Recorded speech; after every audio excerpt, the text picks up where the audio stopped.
Guys, I want to tell you this. Really, I want to tell you this.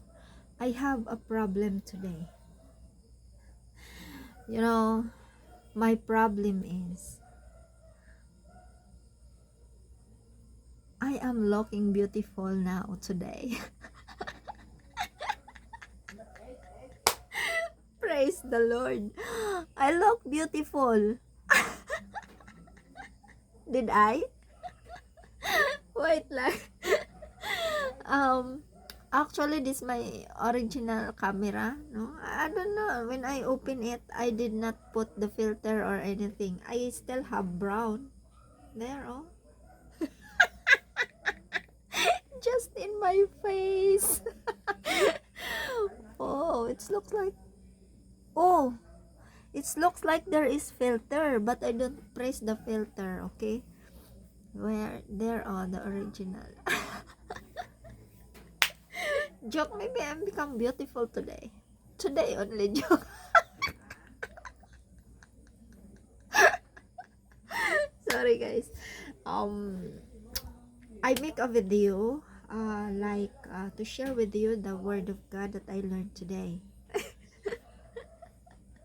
Forget about the beauty what I said. It's just joke. Wait for me. Wait. Give me a seconds. I'm back, guys. I just combed my hair, no. It looks like whole day I didn't comb my hair. It's just now. I'm sorry. Today, guys, I want to share with you the word of God that I learned today, Sunday. And hope you, if you are going to wake up and watch this, can you can encounter, no? You can hear the word of God as you wake up, no? So word of God is important, and we need to trust in Him all the time. Don't trust people, trust in God. So let's do it this. So as I know and I learned it, it's about Samaritan. It's like in the book of Luke ba? In Filipino, Lucas. In English, Luke. Oh, say Luke or Luke or Lucas. So Lucas chapter 10 or Luke chapter 10. It's stated here that God commanded the 72 people, no? Jesus sends out the 72. So in chapter 10, after this, the Lord appointed 72 others, are sent them two by two ahead of him to every town, and place where he was about to go. He told them, "Go, harvest is plentiful, but the workers are few." So meaning of that, there are a lot of people needs the word of God, but there is no people teaching them. So that's the meaning of that. The harvest is plentiful, but the workers are few. That's ask the Lord of the harvest, therefore, to send out workers into his harvest field. Like that. So go, I am sending you out like lambs among wolves. Do not take a purse or bag or sandals, and do not greet anyone in the road. Wow. So direct go. Where you go, where your mission is, just go forward it. Then you enter a house first. When you enter the house first, say, "Peace to this house." If someone who promotes peace is there, your peace will rest on them. If not, it will return to you. See? So, it is mistake pala that we don't accept the missionary, no, or the pastors in our house, no? So stay there eating and drinking whatever they give you, for the workers deserves his wages. Do not move around from house to house. He said that, no? When you enter a town and are welcome, eat what is offered to you. Heal the sick who are there and tell them, the kingdom of God has come near to you. Said that. But when you enter a town and are not welcome, go into its street, go into its streets and say, even the dust of your town we wipe from our feet as a warning to you. Yet be sure of this, the kingdom of God has come near. I tell you, I will be more bearable on that day for Sodom than for that town. See? Who to you, Chorazin? Who to you, Bethsaida? For if the miracles that were performed in you had been performed in Tyre and Sidon, they would have repented long ago, sitting on sackcloth and ashes. But it will be more bearable for Tyre and Sidon at the judgment than for you. And you, Capernaum, will you be left to the heavens? No, you will go down to Hades. Oh, see? There is a music. What is Hades, no? Hades is a hill. Hades, hill. My gosh. However, lessons to you, lessons to me. Whoever reject you, reject me. Oh, see? So, if I say, God bless you, if you are not say anything, you just reject God. No? Is it true? Yeah.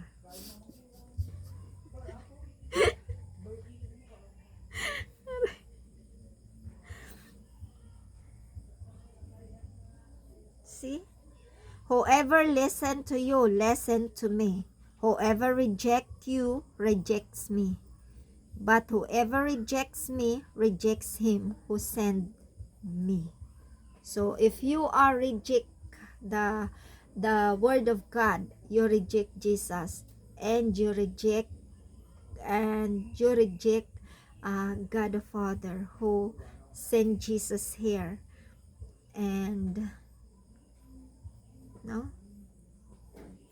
that's it, no. The 72 returned with joy and said, Lord, even the demons submit to us in your name. Buot pa nga demon. He replied, I saw Satan fall like lightning from heaven. I have given you authority to trample on snakes and scorpions and to overcome all the power of the enemy. Nothing will harm you. However, do not rejoice that the spirits submit to you, but rejoice that your names are written in heaven. Wow. Really nice. Guys, we need to, brothers and sisters, we need to close to God, no? Because we really need that our name is in the book of life, no? My gosh, it's so hard if your name is not there. At that time, Jesus, full of joy through the Holy Spirit, said, I praise you, Father, Lord of heaven and earth, because you have hidden these things from the wise and learned and revealed them to little children. To little children. Yes, Father, for this is what you were pleased to do. So, all things have been committed to me by my Father. No one knows who the Son is except the Father, and no one knows who the Father is except the Son, and those who Son chooses to reveal him. Then he turned to his disciples and said privately, Blessed are the eyes that see what you see. For I tell you that many prophets or kings wanted to see what you see, but did not see it, and to hear what you hear, but did not hear it. So, because meaning, God is not open their mind. So, let's go here for the parable of Good Samaritan. No, this is, you know, what is good, what is the best things to do as a Good Samaritan. So, on one occasion, an except in the law stood up to test Jesus. Teacher, he asked, what must I do to inherit eternal life? So that's the test of Jesus. What is written in the law? He replied, how do you read it? He answered, love the Lord your God with all your heart and with all your soul and with all your strength and with all your mind, and love your neighbor as yourself. Sabi niya. Dito pala yun. I can found here. So, you have answered correct, Jesus replied. Do this and you will live, said. But he wanted to justify himself. So he asked Jesus, and who is my neighbor? In reply, Jesus said, a man was going down from Jerusalem to Jericho when he was attacked by robbers. They stripped him of his clothes, beat him, and went away, leaving him half dead. A priest happened to be going down the same road, and when he saw the man, he passed by on the other side. Wow, good priest. So, to a Levite, when he came to the place and saw him pass by on the other side. But a Samaritan, as he traveled, came where the man was, and when he saw him, he took pity on him. That is the Christian. That is the Christian people. He went to him and bandaged his wounds, pouring on oil and wine. Then he put the man on his own donkey, brought him to an inn, and took care of him. The next day he took out denarii, 2 denarii, and gave them to the innkeeper. Look after him, he said, and then I return. I will reimburse you for an extra expensive you may have. See? Which of these three do you think was a neighbor to the man who fell into the hands of robbers? The expert in the law replied, one of those who have mercy on him. No? Jesus told him, go and do likewise. So, that's That's the word of God. Thank you very much, Lord. Amen. Hallelujah. Thank you, Lord, for your words. No, we need to put this in our mind. We are Christian. We are great Samaritan. No. Of course, if there is people, you saw people that suffering, you are going to help them, give them things, and you know, then you are a great Samaritan. You are Christian. You are God's people, no? Because that's what a Christian do, no? Helping to the people who really need. So, um, that's up today, and this is the word of God.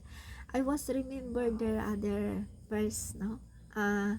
Love the Lord your God with all your mind. How can you do that? You your love the Lord your God with all your strength, no? That's why in, like, you know, pastors and pastora and missionary, they do that, no? They love the Lord God in their minds. Every time they are thinking, this is what to do, to teach other people the word of God. And for the strength, no?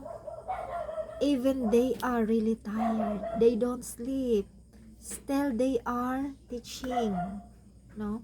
Still they are doing good things.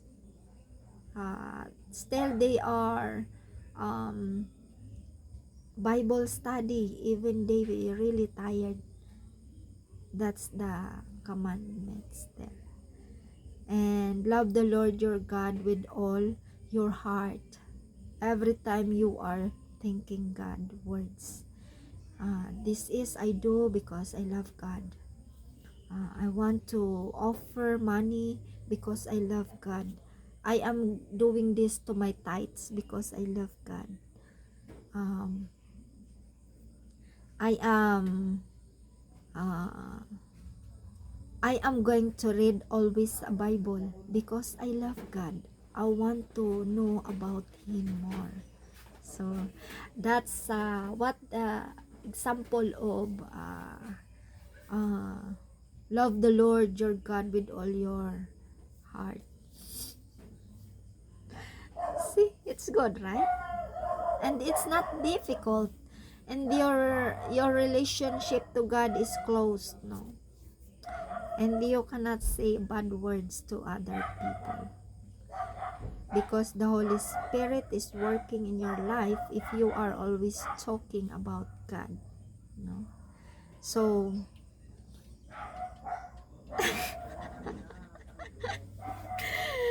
okay guys, thank you very much, brothers and sisters who are listening this video, this one, the word of God, no? So I again, I can also share again to you. I hope and I pray, brother Kevin, no, I go knee for him, no, cause he need help, no? So be a sister on him in Christ. So I also requested our pastoras and other members of the church to help the prayer for Kevin for his problem. So thank you for watching, and hope guys you are blessed today. Happy Sunday everyone. Have a good day. Have a good night here in Philippines. See you next time. It's too dark. See you next time, guys and everybody. God bless and more power. God bless. God loves us.